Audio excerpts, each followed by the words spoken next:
శ్రీముఖలింగం ఈ ఆలయాన్ని దక్షిణ కాశీ అని కూడా పిలుస్తారు. శ్రీకాకుళం జిల్లా జలమూరు మండలం శ్రీముఖలింగం గ్రామంలో ఉంది ఈ ఆలయం.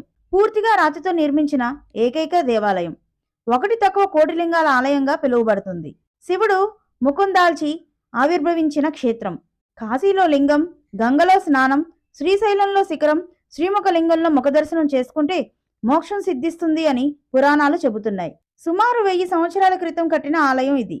చోళరాజుల కాలం నాటిది. 8 వైపులా 8 లింగాలున్నాయి. అష్టదిక్పాలకులు వచ్చి 8 వైపులా 8 లింగాలను ప్రతిష్ఠించారు. వంశధారా నది గుడి వెనుక భాగాన ప్రవహిస్తుంది. ద్వాపరయుగం అంతం, కలియుగ ప్రారంభంలో ఆ మహాశివుడు మధువృక్షం మొదటి భాగం నుండి ముఖముతో లింగ రూపంగా దాల్చి దర్శనమిచ్చెను.